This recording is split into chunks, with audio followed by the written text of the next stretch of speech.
There exists a profound paradox in human civilization that becomes more apparent the deeper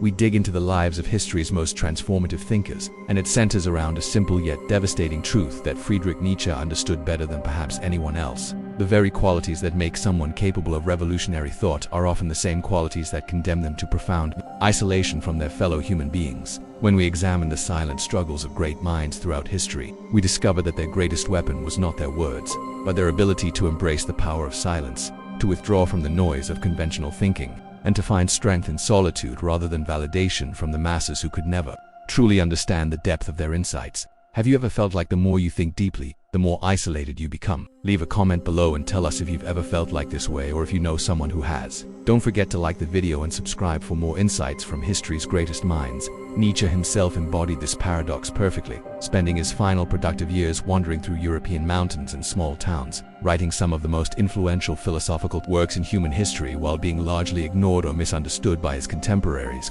His concept of the Übermensch, or Superman, wasn't just about transcending human limitations, but about having the courage to stand alone with one's convictions even when the entire world seems to be moving in the opposite direction. He understood that true strength comes not from shouting your ideas from rooftops or desperately seeking approval, but from the quiet confidence that emerges when you've wrestled with the deepest questions of existence and emerged with your own answers, regardless of whether anyone else is ready to hear them. The intellectual isolation that Nietzsche experienced wasn't unique to him, but rather represents a pattern that we can trace throughout human history whenever someone dares to think beyond the comfortable boundaries of conventional wisdom. Consider Socrates, who spent his entire adult life wandering the streets of Athens, engaging people in conversations that systematically dismantled their most cherished beliefs and assumptions. His method, known as Socratic irony, involved pretending to be ignorant while asking seemingly innocent questions that exposed the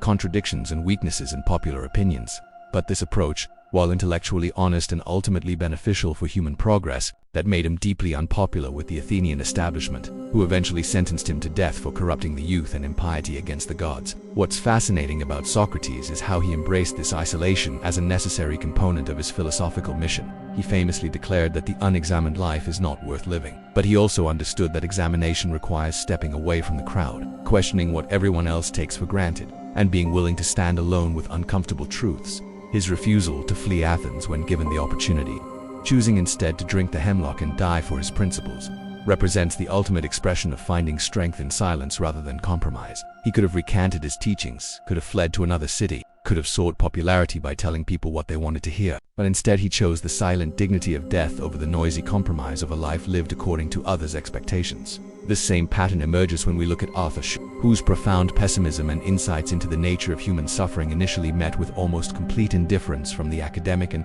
intellectual communities of his time. Schopenhauer spent decades refining his philosophy in relative obscurity, developing his ideas about the will to live as the driving force behind all human action and suffering, yet finding himself largely ignored by a world that wasn't ready to confront such dark truths about human nature. His masterwork, The World as Will and Representation, sold only a handful of copies in its first years of publication, leaving Schopenhauer bitter but ultimately vindicated by history's eventual recognition of his genius. What Schopenhauer understood, much like Nietzsche, who was deeply influenced by him, was that the masses are fundamentally uncomfortable with ideas that challenge their basic assumptions about meaning, purpose, and happiness. His insight that life is essentially suffering, driven by an insatiable will that can never be permanently satisfied, directly contradicted the optimistic philosophies and religious teachings that most people use to make sense of their existence. Rather than water down his ideas to make them more palatable, Schopenhauer chose the path of intellectual integrity, finding solace in art, literature, and the company of his beloved poodles rather than seeking validation from human society that he believed was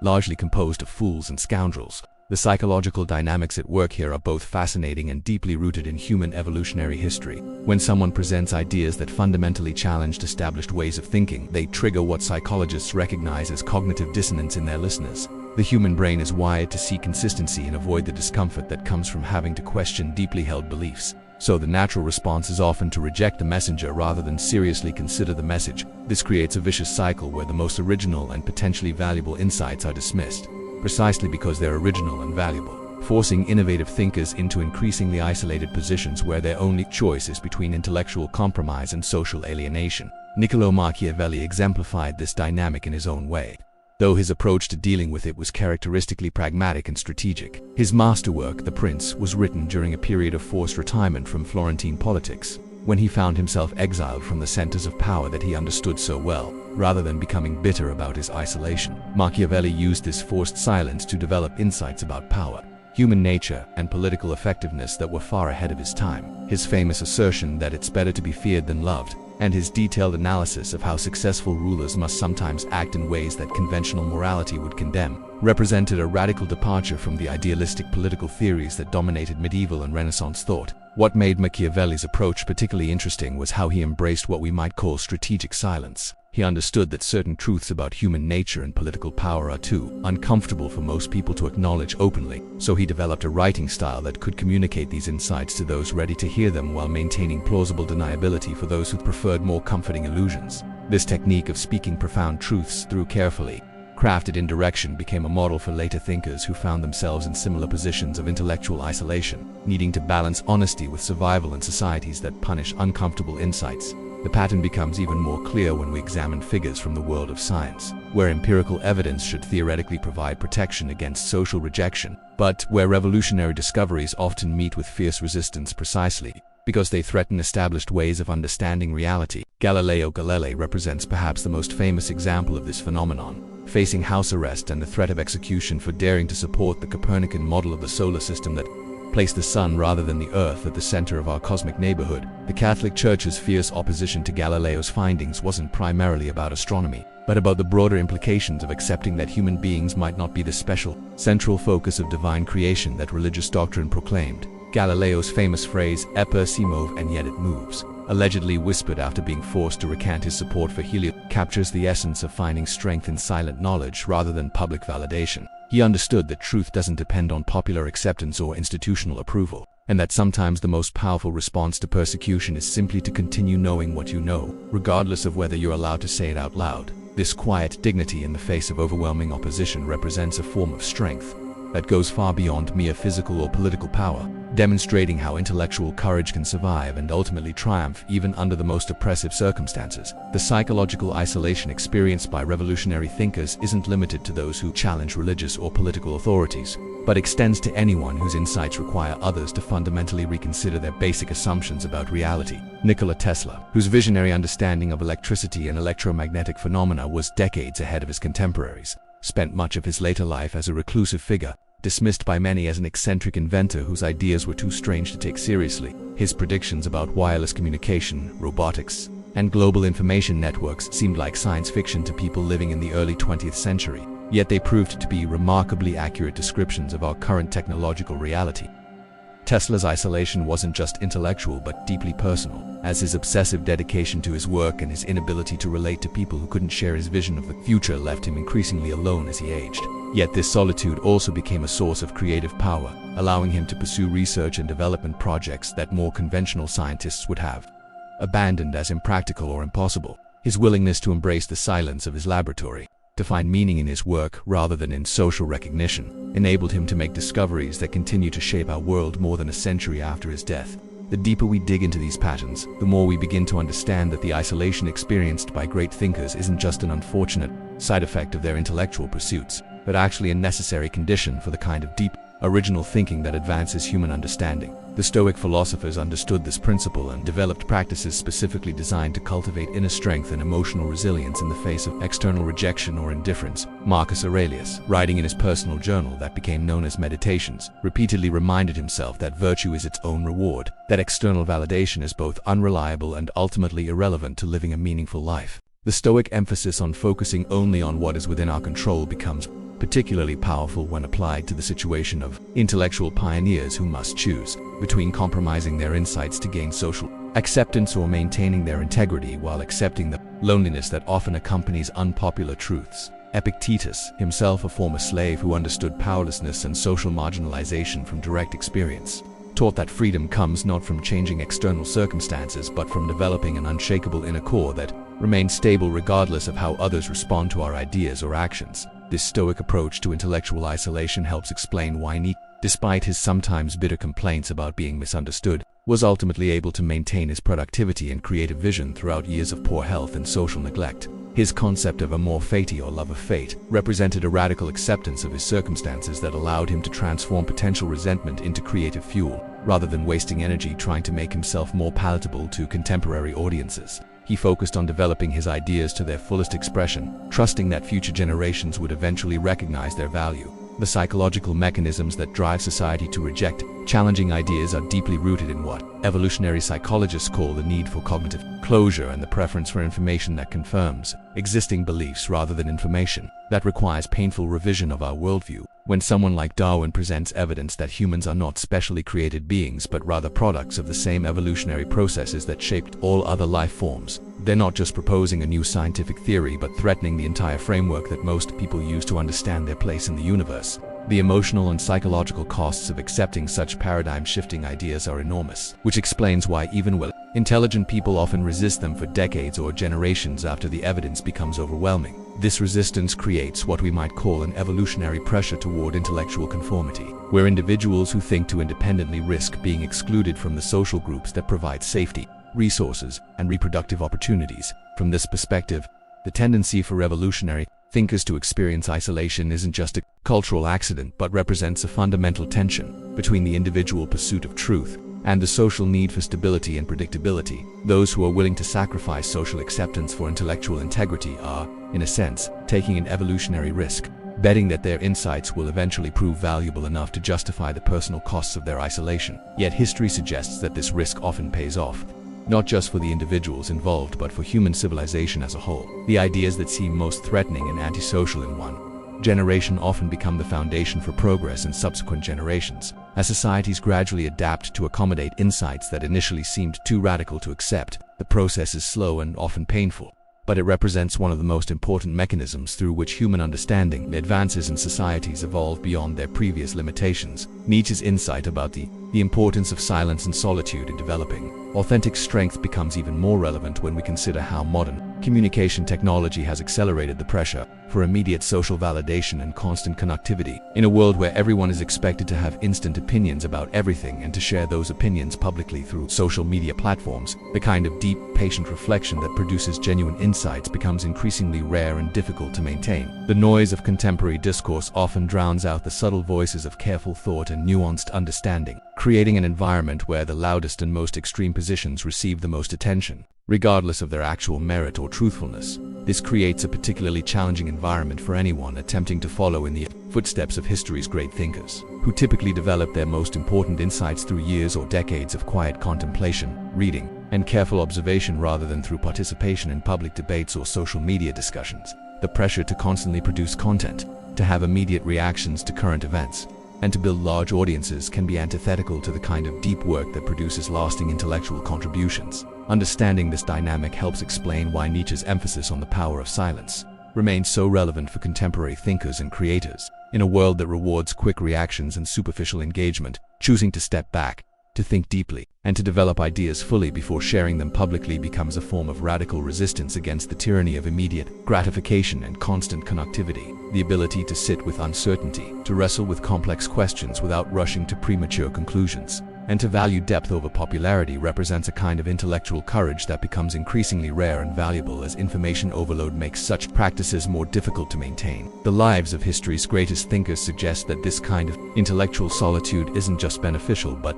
absolutely necessary for anyone who wants to make genuine contributions to human understanding, rather than simply recycling existing ideas in slightly different forms. The insights that change the world typically emerge from individuals who have spent significant time alone with their thoughts, reading widely, thinking carefully,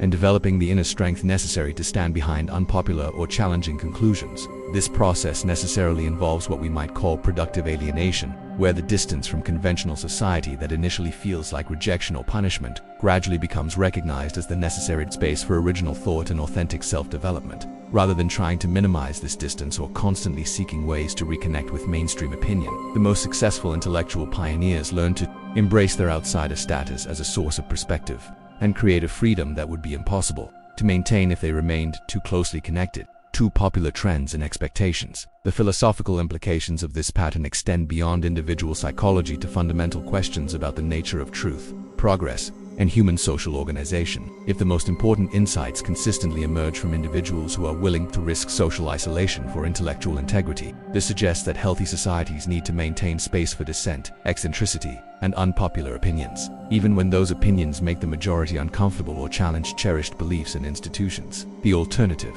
a society that successfully suppresses or eliminates intellectual dissent, may feel more comfortable and stable in the short term, but ultimately become stagnant and unable to adapt to changing circumstances or discover new truths about reality. The tension between social harmony and intellectual progress appears to be unavoidable, requiring societies to find ways to tolerate and even protect the kind of individuals whose ideas initially seem threatening or antisocial, but who may ultimately provide the insights necessary for long-term survival and flourishing. Nietzsche's personal example demonstrates how this dynamic plays out in practice, as his willingness to endure years of obscurity and misunderstanding while developing his critique of traditional morality and his vision of human potential eventually proved to be enormously influential, shaping everything from psychology and literature to political theory and popular culture. His ideas about the death of God, the will to power, and the possibility of creating new values rather than simply inheriting them from previous generations required decades of solitary work to develop fully, and they could never have emerged from someone who was primarily concerned with maintaining social acceptance or avoiding controversy.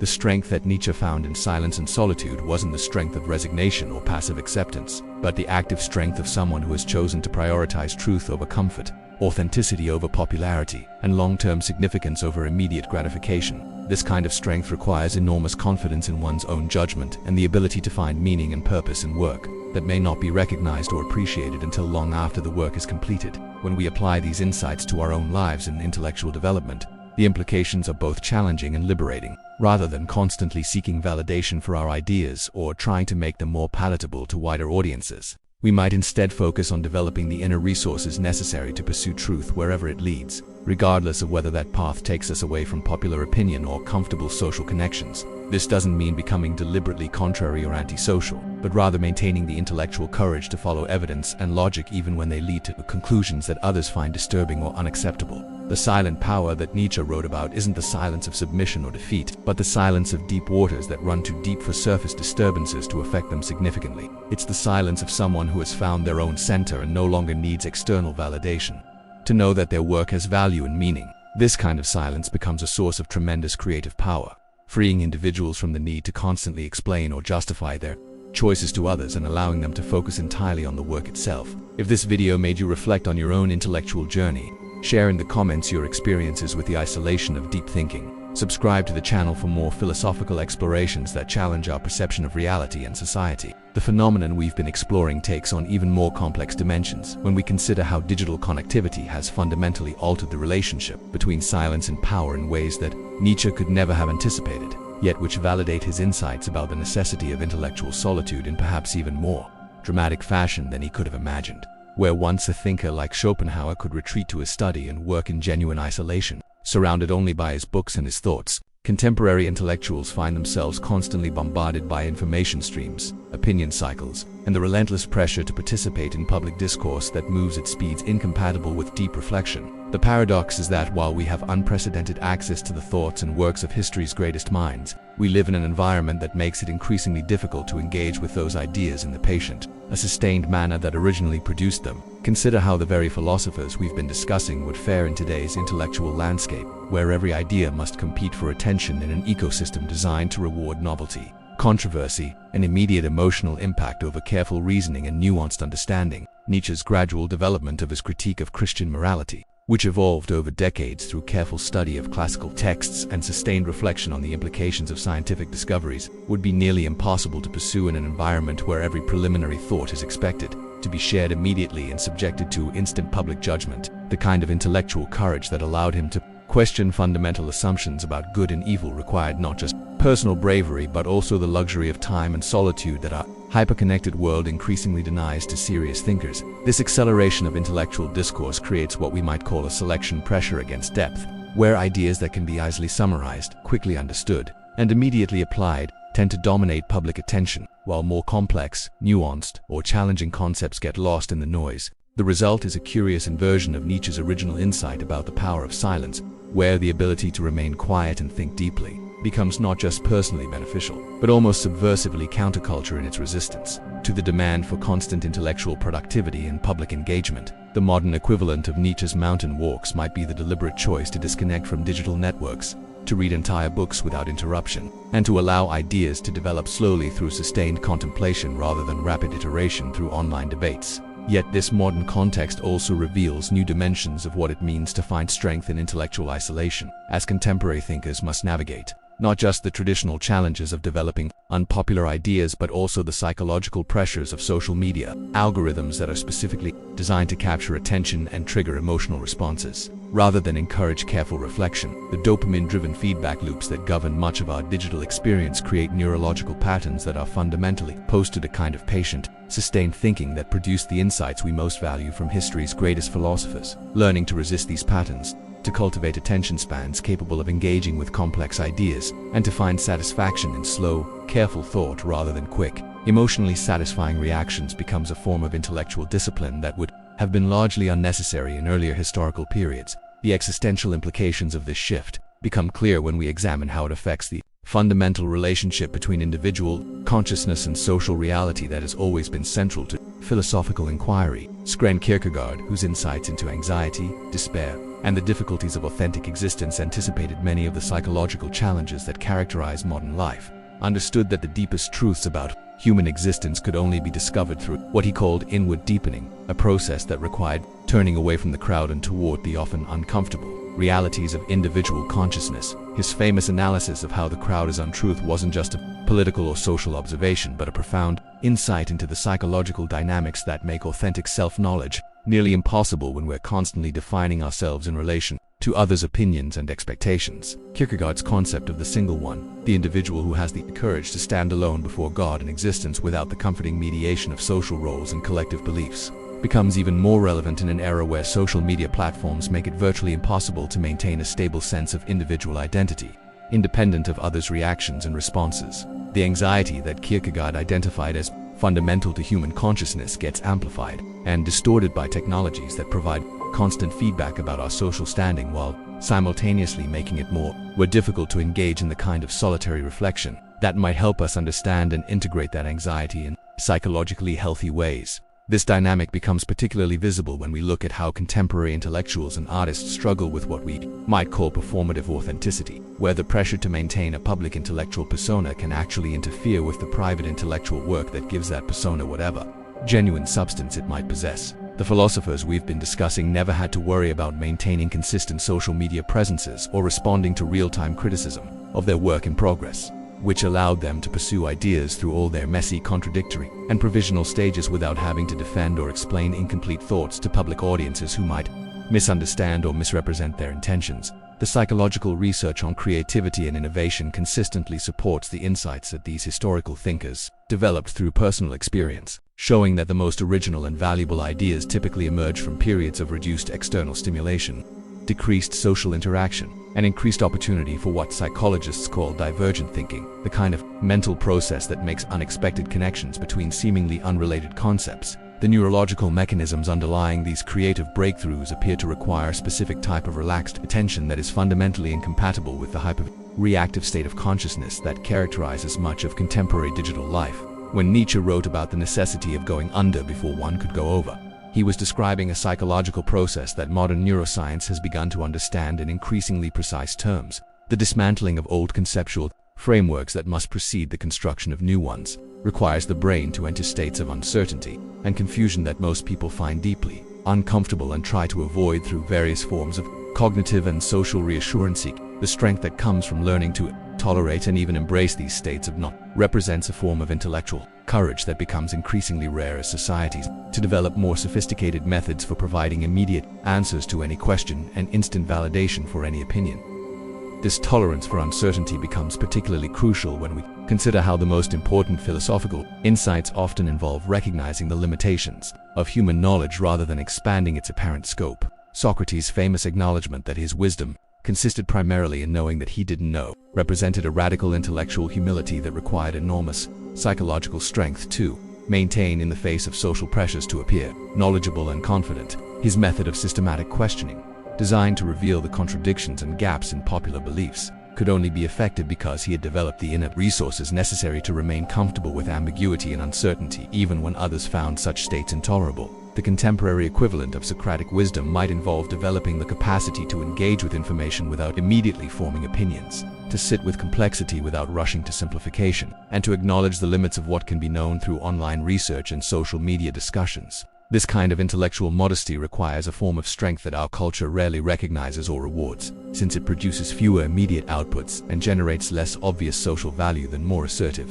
forms of intellectual engagement. Yet the historical evidence suggests that this patient, humble approach to knowledge ultimately produces more valuable insights than more aggressive or confident methods. Charles Darwin's development of evolutionary theory, which required decades of careful observation, extensive correspondence with other researchers, and painstaking attention to potential objections and alternative explanations, exemplifies the kind of intellectual process that becomes increasingly difficult to maintain in environments that reward quick publication and immediate impact over careful verification and thorough development. Darwin's willingness to delay publication of his revolutionary insights until he had considered them from every possible angle, anticipated likely criticisms, and gathered overwhelming evidence in their support, represents a form of intellectual courage that is almost opposite to the kind of boldness that our contemporary culture typically celebrates. The psychological dynamics underlying Darwin's approach reveal another dimension of what it means to find strength in silence and solitude. His decision to spend years developing his ideas in relative privacy, sharing them only with a small circle of trusted correspondents who could provide informed feedback without the distractions of public controversy, allowed him to maintain the kind of focused attention that complex theoretical work requires. The social isolation that this approach necessitated wasn't just an unfortunate side effect of his research methods, but an essential condition for the kind of deep, systematic thinking that could integrate vast amounts of observational data into a coherent theoretical framework that explained previously mysterious phenomena. This pattern of productive isolation appears consistently across different domains of intellectual achievement, from mathematical discoveries that require years of solitary calculation to artistic innovations that emerge from periods of intensive private experimentation. The common thread seems to be the necessity of creating psychological space where new ideas can develop without immediately being subjected to external evaluation or forced to conform to existing categories and expectations. The strength that emerges from this kind of work isn't just intellectual but deeply personal, as individuals learn to trust their own judgment even when it conflicts with conventional wisdom and to find meaning in pursuits that others might consider obsessive or antisocial. Blaise Pascal, whose insights into probability, philosophy, and human psychology emerged from a life marked by physical illness and social withdrawal, understood how suffering and isolation could become sources of profound insight rather than merely obstacles to overcome. His famous observation that all of humanity's problems stem from man's inability to sit quietly in a room alone captures something essential about the modern condition, where the fear of solitude drives people toward increasingly sophisticated forms of distraction that ultimately prevent the kind of self-encounter that genuine wisdom requires. Pascal's approach to what he called the wager of religious faith demonstrates how intellectual courage can transform uncertainty from a source of anxiety into a foundation for authentic commitment, rather than trying to resolve the fundamental ambiguities of human existence. Through rational argument or empirical investigation, he developed a framework for making meaningful choices in the face of irreducible uncertainty. This approach required a form of psychological strength that could tolerate not knowing while still remaining capable of decisive action, a balance that becomes increasingly difficult to maintain in cultures that promise comprehensive information and complete control over outcomes. The spiritual dimensions of intellectual isolation become particularly relevant when we consider how many of history's most influential thinkers developed their insights through practices that resembled what contemplative traditions call dark nights of the soul, periods of profound questioning and apparent meaninglessness that ultimately led to new forms of understanding and commitment. Nietzsche's experience of intellectual and physical breakdown, which preceded some of his most important philosophical breakthroughs, it exemplifies how the apparent destruction of old certainties can become the necessary foundation for more authentic and powerful forms of insight. This process of creative destruction, where old ways of thinking must be dismantled before new ones can emerge, requires individuals to develop what we might call existential courage, the ability to continue working and thinking even when the foundations of meaning and purpose seem to have collapsed. The philosophers who successfully navigate these crises don't typically emerge with simple answers or comfortable certainties, but rather with more sophisticated ways of living with complexity and ambiguity that allow them to engage with reality more honestly and effectively than their previous frameworks permitted. The political implications of these individual psychological processes become clear when we consider how societies benefit from having individuals who are willing to undertake this kind of difficult inner work. Even though the immediate social value of such efforts often remains invisible or controversial, the insights that emerge from periods of intellectual isolation frequently challenge existing power structures and social arrangements in ways that make them initially unwelcome to established authorities. Yet they often prove essential for long-term social adaptation and progress. Hannah Arendt's analysis of totalitarianism, developed during her own experience of exile and demonstrates how personal displacement and social marginalization can provide crucial perspective on political and social phenomena that are difficult to perceive from within established communities. Her insights into how ordinary people can become complicit in evil through the banality of thoughtless conformity, what could only have emerged from someone who had experienced firsthand the consequences of political systems that eliminate space for individual reflection and dissent. The contemporary relevance of Arendt's work becomes apparent when we consider how digital technologies create new forms of what she might have called the banality of information, where the constant stream of data and opinions makes the kind of sustained thinking necessary for political judgment increasingly difficult to maintain. The apparent democratization of information and communication that characterizes our current historical moment can paradoxically lead to less rather than more genuine political engagement, as individuals become overwhelmed by the complexity and speed of contemporary discourse and retreat into simplified ideological positions that require little thought or genuine consideration of alternative perspectives. The strength that comes from choosing silence and solitude in such an environment becomes a form of political resistance, not in the sense of active opposition to particular policies or leaders, but in the deeper sense of maintaining the capacity for independent thought and judgment that democratic societies require to function effectively, the willingness to step back from immediate political controversies in order to think more carefully about fundamental questions of justice, freedom, and human flourishing represents a form of civic courage that our polarized political environment desperately needs but rarely rewards or even recognizes. When we trace these patterns across different historical periods and cultural contexts, what emerges is a consistent testimony to the transformative power of choosing depth over breadth, patience over speed, and authenticity over popularity in intellectual and creative work. The individuals who have made the most lasting contributions to human understanding have typically been those who found ways to resist the immediate pressures of their social environments in order to pursue longer-term projects that required sustained attention and independent judgment. Their example suggests that the apparent isolation and the difficulty that characterize serious intellectual work aren't obstacles to overcome, but rather necessary conditions for the kind of thinking that genuinely advances human knowledge and wisdom.